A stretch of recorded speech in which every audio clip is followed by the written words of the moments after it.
Constipation से related लोगों के मन में एक बहुत बड़ा मिथ है। वो मिथ ये है कि लोग सोचते हैं अगर हम रोज़ टॉयलेट नहीं जा रहे तो इसका मतलब हमें कॉन्स्टिपेशन है, पर ये थॉट बिल्कुल गलत है, क्योंकि for some people once in a day is normal, for other people once in 2 day is normal. तो सबकी बॉडी अलग अलग होती है। कुछ लोग ऐसे होते हैं जो हर रोज़ टॉयलेट जाना प्रीफर करते हैं और हर रोज़ जाते हैं। कुछ लोग ऐसे होते हैं 2 दिन में एक बार ही जाते हैं।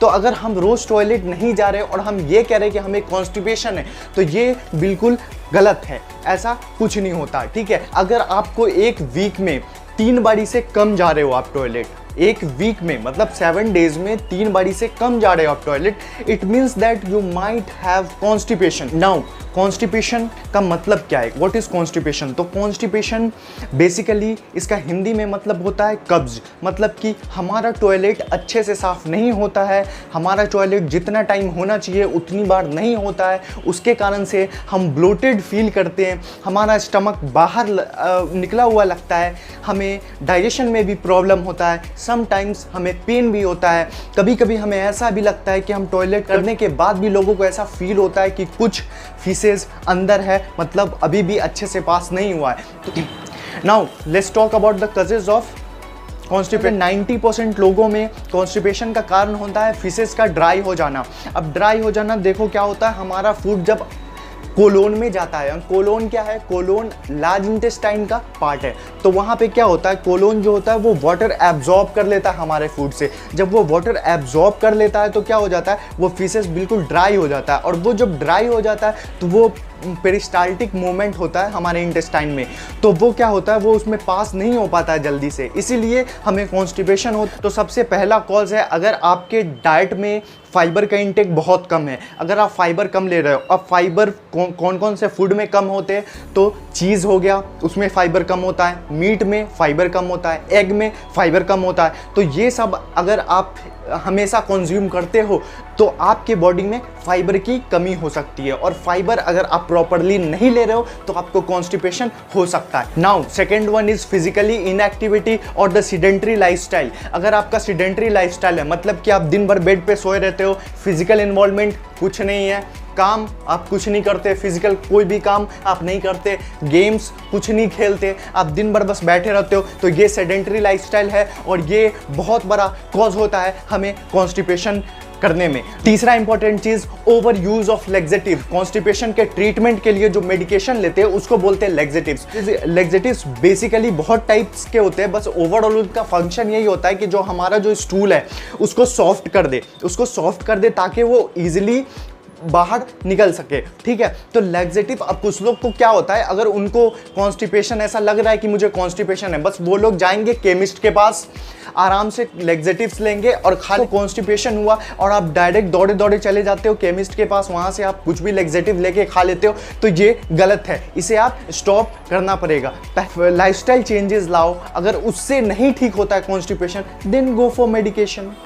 पहले स्टेप में ही मेडिकेशन ले लेना is not the right solution. Now, fourth important चीज, लो वाटर इनटेक। अगर आप पानी बहुत कम पीते हो, ठीक है, लिक्विड आप बहुत कम लेते हो, तो ये भी कारण हो सकता है हमारे कॉन्स्टिपेशन का। Now fifth one is use of pain killer medication. Like pain killer आप ले रहे हो, एंटी डिप्रेसेंट ले रहे हो, एंटी एंजाइटी ले रहे हो, तो ये सब भी हमारे कॉन्स्टिपेशन में बहुत बड़ा रोल प्ले करता है। नाउ सिक्स्थ इंपॉर्टेंट चीज is the IBS। If you are suffering from IBS, what is IBS? IBS is a brain gut disorder.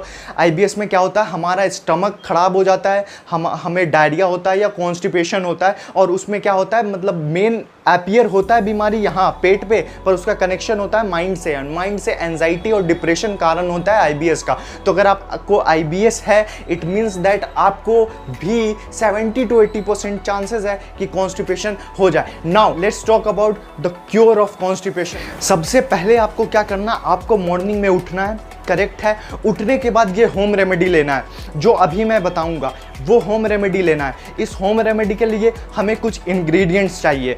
For example कौन कौन से इंग्रेडिएंट्स चाहिए?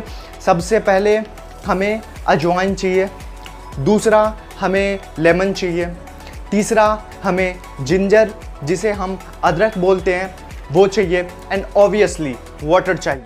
सबसे पहले एक बर्तन लेना है और बर्तन में पानी ऐड करना है। थोड़ा सा पानी ऐड करेंगे, उसके बाद हमें अजवाइन ले लेना है। अजवाइन आप लोगों के घर में ईज़िली अवेलेबल हो जाएगा, तो अजवाइन ऐड कर देना है। नाउ तीसरा चीज़, हमें नींबू ऐड करना है। थोड़ा सा नींबू लेके निचोड़ देंगे अच्छे से, ठीक है।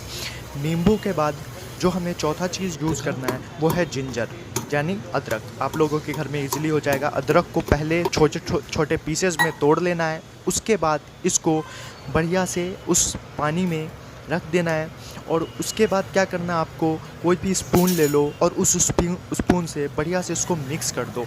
5 मिनट बाद इसको बढ़िया से छान लो, फिल्टर कर लो, ठीक है। और उसके बाद क्या करना है, बस आपका होम रेमेडी तैयार हो गया। और नाउ ड्रिंक, अब इसे पी जाओ। और ये अब देखो, आप पी के एकदम मिरेकल है ये मिरेकल। नाउ पहला चीज हमने कर लिया, हमने होम रेमेडी कंज्यूम कर लिया। नाउ दूसरा चीज ये कि जब हम खाना खाएंगे, हम ब्रेकफास्ट लेंगे या फिर लंच लेंगे या फिर डिनर लेंगे, तो उसके पहले और बाद में हमें भर भर के फाइबर खाना है, फाइबर रिच फूड खाना है। अब अगर आप ज़्यादा फाइबर रिच फूड नहीं खरीद सकते तो बेसिकली खीरा तो इजीली अवेलेबल हो जाएगा, तो आप खीरा ले लो और खाने से पहले खीरा खा लो और खाने के बाद आप खीरा खा लो। तो अगर खाने से पहले और बाद में लेते हो आप फाइबर रिच डाइट, तो ये आपके कॉन्स्टिपेशन को ना बिल्कुल यहाँ से यहाँ गिरा देगा, मतलब बिल्कुल आपको कॉन्स्टिपेशन आपका ठीक हो जाएगा इससे। नाउ थर्ड इंपॉर्टेंट चीज़, अब देखो जैसा कि हम लोग जानते हैं कि कॉन्स्टिपेशन होता है हमारे फीसेस के ड्राई होने से, राइट। तो इसका क्योर क्या हो सकता है, ऑब्वियसली वाटर इंटेक को बढ़ा दें, लिक्विड इंटेक को बढ़ा दें। तो वाटर इंटेक आप ज़्यादा करो। आप खाने के बाद अगर 1 गिलास पानी पीते हो तो प्रेफर करो कि आप 2 गिलास 3 गिलास पियो, ठीक है। मैं ये नहीं कहता कि पी के पेट ही फुला लो, तबीयत खराब कर लो, ऐसा नहीं है। पर जहां तक आपकी कैपेसिटी उससे थोड़ा सा पुश करो अपने आप को और वाटर इनटेक बढ़ाओ।